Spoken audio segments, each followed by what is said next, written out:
Hey, man. Hey, dude. How's it? What's up? You right? You aight? Nice. You right? Who are you, bro? What you doing? Who are you? I'm Luke. You might know me from such thing as Caskheads, a podcast about whiskey for whiskey. GNS Radio, a podcast about a town's mysterious takeover by an evil mega corporation told by a radio host. Insert trailer at the end of this episode.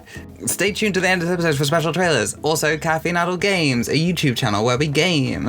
And I am Shannon. You may know me from GNS Radio as the citizen formerly known as Babs, because Babs is amazing. And this podcast, which I'm not going to say the name of because I don't want the podcast to suddenly end, because that is a rule. So what are we going to be talking about today, Shannon? We're going to be talking today about something that I hold very, very close to my heart, which is animation. And the reason why we're going to be talking about this today is because on Thursday, I am actually going and getting a sleeve started, a tattoo sleeve, which is going to have little nods to certain animations and things that I really care about incorporated in the design, so I am absolutely buzzing. You'll have probably already have got it by the time this is released, or at least started. By the time this is released, it will have definitely been started. I have a session on Thursday. Are you possibly gonna post images on an Instagram, perhaps? I may possibly post images onto an Instagram. That would be my Instagram, which you can go follow if you want. It is the Crazy Pixel with underscores instead of spaces. So that's why we're going to talk about animation today and just nostalgia dive basically into memories with animation, what we like about animation, and I know you can do some animation. I can do animation in the loosest term of animation because I can't draw. To be like, you went to art school, I went to film school. The combination is there, but neither of us have the full. We don't have the full package, unfortunately. I can do puppet animation and still image animation, and that's literally it. And sometimes I do typography animation, which is tedious, but not difficult. But it's still a step above me, who's only ever, animated, I think, an eye opening and closing, because it's been something that I would love to try, but I've never really had the drive or the patience for it.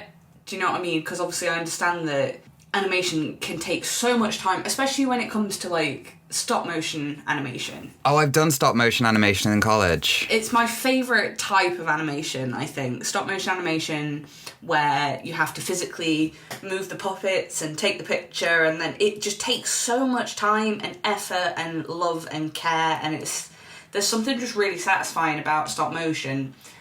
I just would never have the patience. It's great. It takes 8 years of your life. Yeah, but it's such a passion project, I think. Do you know what I mean? Have you ever watched Isle of Dogs by, I think it's Wes Anderson? Yeah, I have, yeah, it's great. Oh, it's so good. Every individual hair on every puppet and... I know how tedious that was, so, stop motion animation is... It's ridiculous. People don't get enough credit for what they do and what they make. Do you know what I mean? I know, it's so underestimated, I would say it's easily the most time-consuming one. And yet it's just never... I don't think it's ever given quite the props that it deserves. Do you have any, animated films or animated TV shows that when you were... And obviously your memory isn't exactly great, but is there anything that, stands out to you as, a nostalgic memory? I remember Cartoon Network and Powerpuff Girls and... Oh, yeah. Yeah, Dexter's Lab. Do you know what I mean? We're talking about early... So my favourite animated film when I was younger was Thumbelina, but not because of the animation. I just really love Thumbelina. You see, I didn't think anyone else even ever seemed to know what Thumbelina was, because I loved that when I was younger. My granddad bought it me on VHS, and I can't even remember when I got it given to me. I think it was just given to me at that young an age. Do you know what I mean? Because obviously it was a bit old, but it was so good, and it was just, I don't know, it was a comforting story. Yeah, I used to like Thumbelina a lot. Yeah, it's a comforting story that she gets, kidnapped by frogs and stuff. Yeah. What? I do absolutely remember VHS when you had to put it in, then you had to stop and rewind it so you could watch it from the beginning. And you just had to let it play. Yep, all the way back. Just let it play. And whenever you tried to pause it instead of just stopping it, it would be this weird, horrible, jittery, thing on the screen with the lines going across it. And it's just Simba's having a bad time. Yeah. Animation I do really like from films, and it's a recent one, it's definitely the Spider-Man Into the Spider-Verse. Oh, yes. I think everyone loves that animation, but like the way it's done and the way that the frames change is really good. Yes, and the fact that they can manage to get so many different styles of animation to work together is really impressive, because sometimes I think when there's certain films where they try and blend in, you know, say something that's quite an anime style to something that's like CGI, sometimes I don't think it works. I can't think of any off the top of my head, but it can feel a bit... Oh yeah, I don't like when there's like 3D and 2D.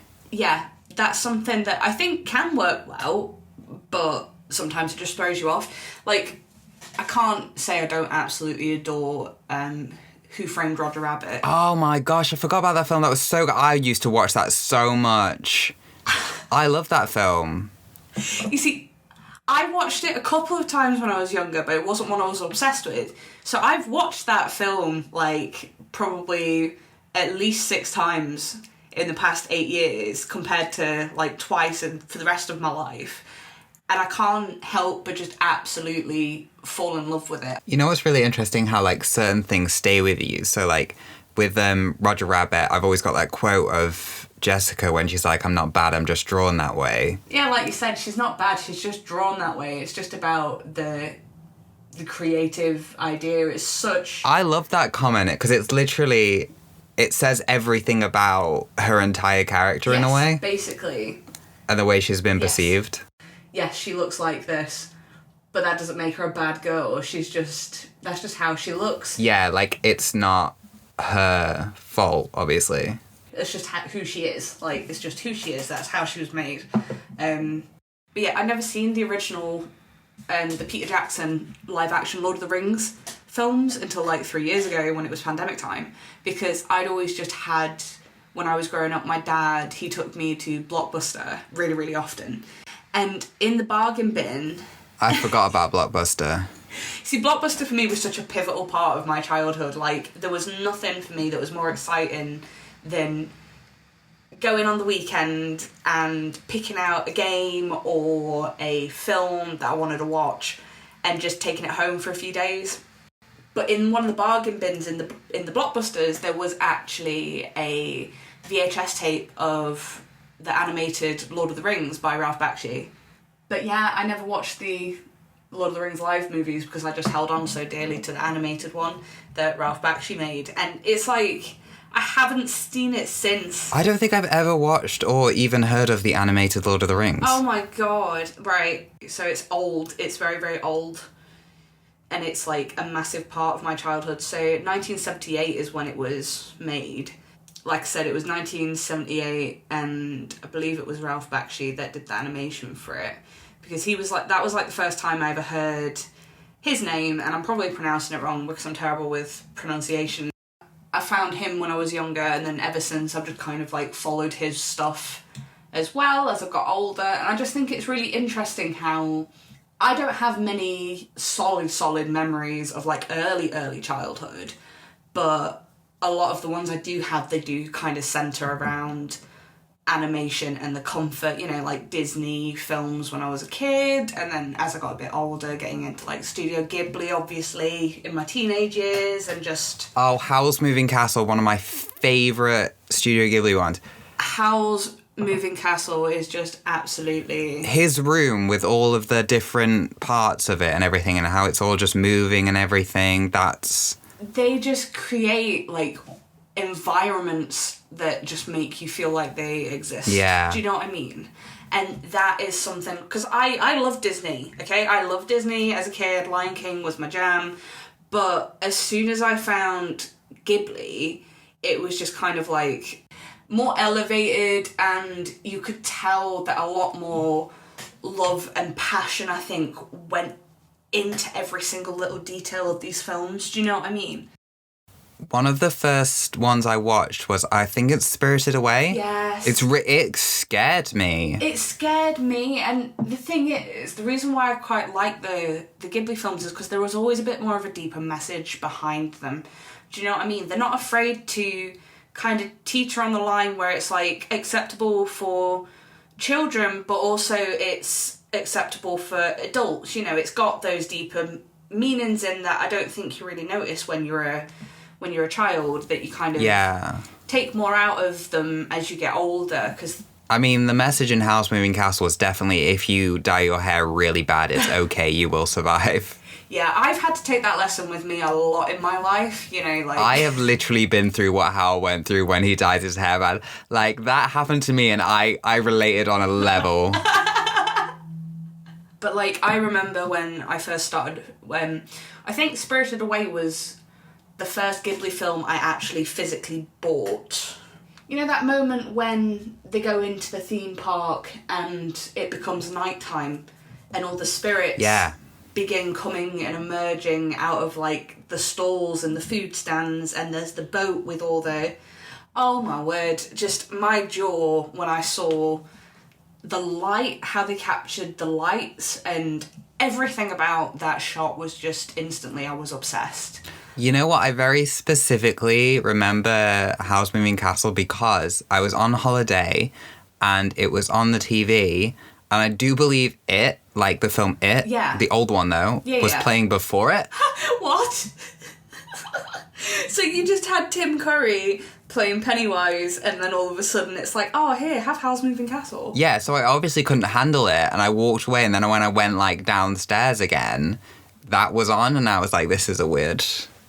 But that was when I first watched it, I'm pretty sure, and it was great. It's weird how these memories stick in your mind, though, isn't it? It really is. I remember when I first watched Snow White on DVD, because I did have it on video, but then I got it on DVD as well at some point when I was younger, I think. That's the old proper drawing style of animation as well, isn't it? Yes, it is. It's the first feature-length released around 1939, maybe? That's a pub quiz question. 1938, you know. I was 1 year off. Can we just have a moment to appreciate my weird knowledge of holding in information? But yeah, so 1938, it was the first Disney feature-length movie. And at the end of this DVD, there was a old-school look behind the scenes of the animation at the time, back in the 30s. So obviously there were these really old-school shots of people, like a lady in a dress spinning round, and the animators kind of like doing a movement study of the dress and the skirt and how it would flow. And then obviously you had the ladies that were like doing the colours on the acetate, and it just went into the whole process. I remember seeing that and just being like, this has given me a new appreciation for animation. And that was at a very, very, very young age, and I just felt... I think I watched that making of more than I actually watched Snow White, because I just found it fascinating to see how it went from little, you know, half an hour, 10-minute cartoons of like Mickey, you know, Steamboat Mickey, to Snow White and the Seven Dwarfs, which is obviously feature length, it's longer, the colours in it and the backgrounds in it are beautiful. They're not Howl's Moving Castle or Spirited Away beautiful, but they are like still absolutely stunning for the time. Like, they are pieces of art, and just how they work. Have you ever watched Black Cauldron? I have watched Black Cauldron once. I cannot remember it well. I just remember it terrified me. That wasn't... Yeah, I've not watched it loads of times, but that was another really good one that sticks in my head quite well. Obviously, for me as well, there's like The Lion King. And the second Lion King as well, Simba's Pride.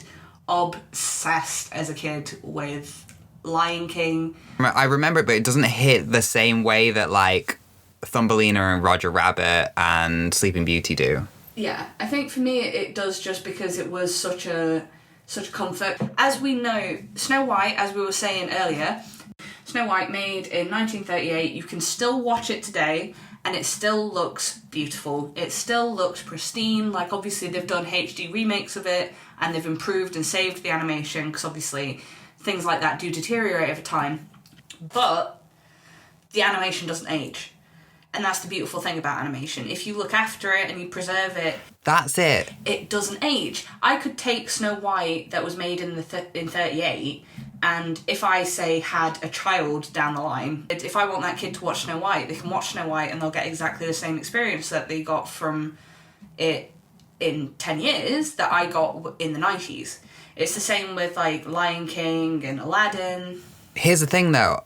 I think that only holds up with old ones. Do Do you think? I don't think so. The early 2000s, the animation was very early 2000s. I don't think that holds up the same, and I don't think new animation holds up the same way new CGI doesn't. No. Whereas if you watch the old stuff where it's drawn, like House Moving Castle, like Sleeping Beauty and all that stuff, that holds up because it's stylized in that way. Yes, 100%. 100%. As opposed to modern stuff, it won't age because it's constantly being redone to look more and more realistic, to the point where the previous stuff doesn't look realistic anymore. Yeah, and it kind of defeats the point of animation being an artistic practice, which is what it should be. It should be something that we use to create these beautiful, strange, wonderful fantasy worlds like you have in Howl's Moving Castle and in the original Snow White and Sleeping Beauty. And another one I always really loved was a Disney film, Sword in the Stone. I don't know if you remember it, with Merlin and Arthur. Yes. Oh, I love Sword and Stone. No one else seemed to take that one so seriously, but like I hold that one holds a special place in my heart for me. Because it's just, you can see all the watercolour backgrounds and the drawings and the character animations and everything about it.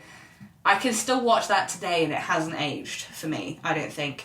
But when it comes to things like Toy Story, I do think that might be a little bit different because obviously it was the first feature-length CGI film, correct? Yeah, Toy Story was the first computer-animated feature film and the debut feature release from Pixar Animation Studios, released in 1995.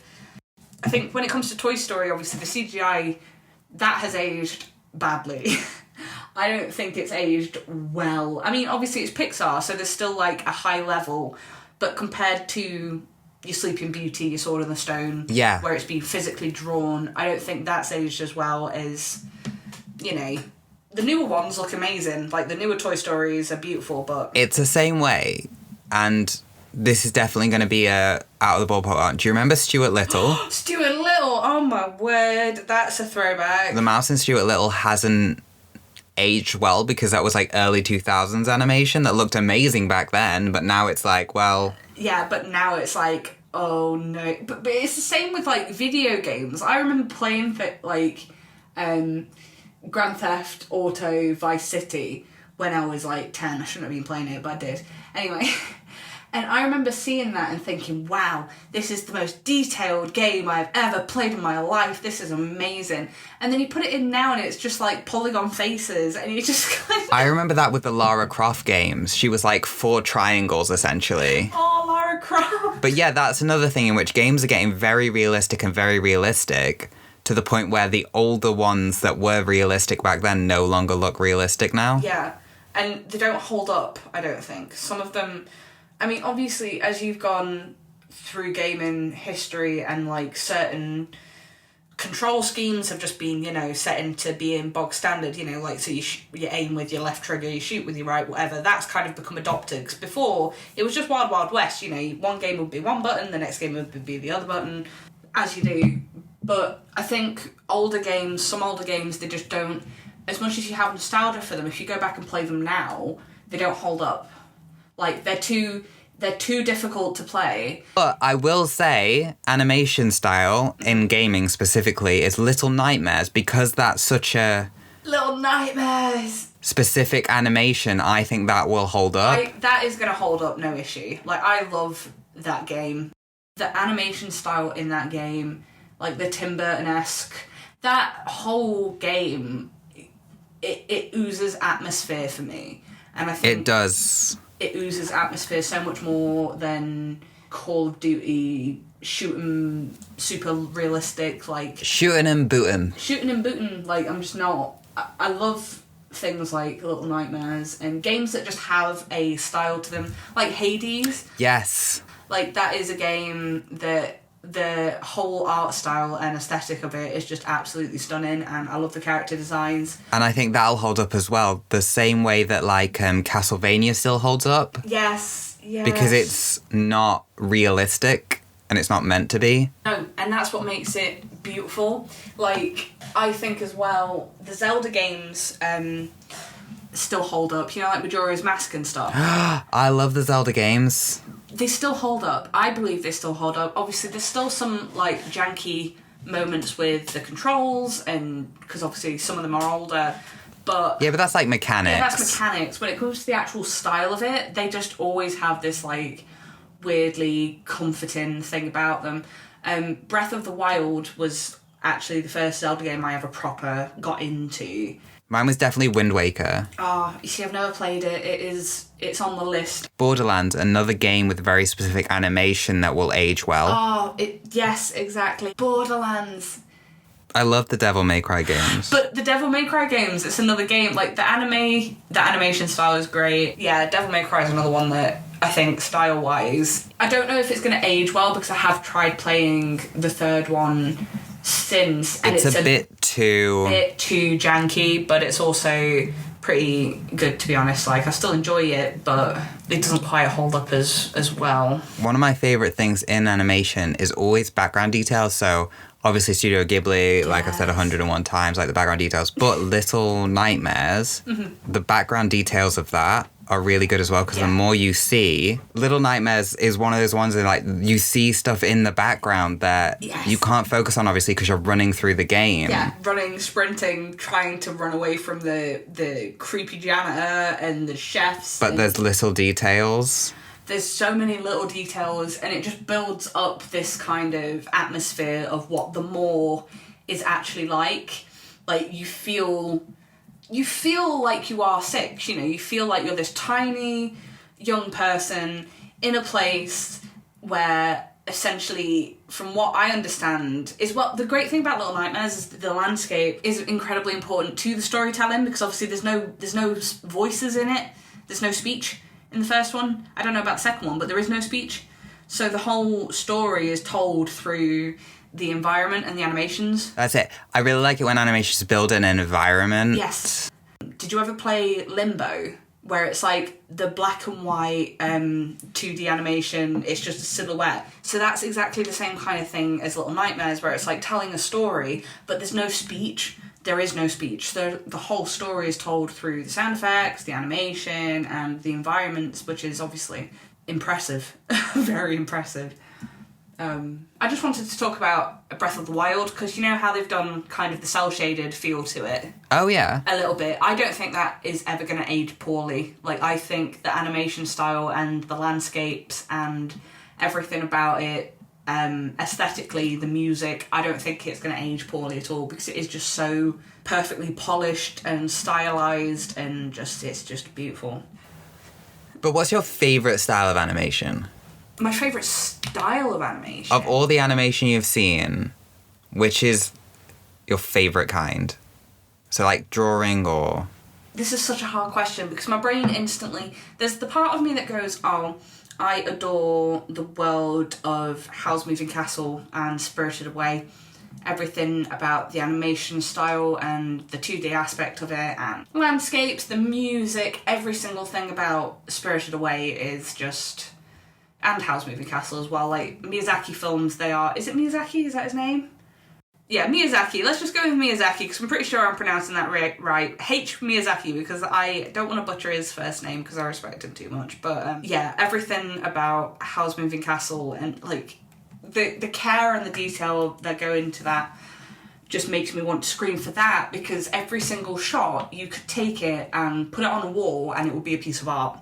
Do you know what I mean? Yes, 100%. 100%. It is so beautiful. It is so beautiful. But then there's that part of me that can't help but turn around and be like, I have such a soft place in my heart for stop motion because of things like South Park, obviously, when that first came out. Is that stop motion? Originally, it was made out of cut up pieces of paper when it first Really? became a thing. Yeah. Have you ever watched season 1 of South Park? No. So season 1 of South Park, construction paper and traditional stop motion cut-out animation techniques were used in the original animated shorts and in the pilot episode. Subsequent episodes have been produced by computer animation, providing a similar look to the originals while requiring a fraction of the time to produce. Oh, wow. So it started off with cut-out pieces of paper, and South Park was a big part of my childhood. Like, I shouldn't have been watching it. I saw it way too early. At the time, obviously, it was all about the fart jokes, and as I've got older and I've rewatched it, because I have seen it multiple times all the way through. You just like it. I absolutely adore it because obviously when you're a kid it's all the fart jokes, and then when you get older you realise how witty it actually is. Because it is like Trey Parker and Matt Stone, they have created something that is just absolutely ridiculous. Well, that's been the episode about films and stuff, and all the crazy dive into the animations and how I could never hope to create anything so beautiful and masterful. Thank you for your art, my people. a two-parter. So stay tuned for part 2. Part 2, stay tuned. And stay tuned for a secret trailer. Ooh. Secret trailer, best thing. Bye. Bye. Bye-bye. We do other stuff too, so here's a trailer for our podcast, GNS Radio.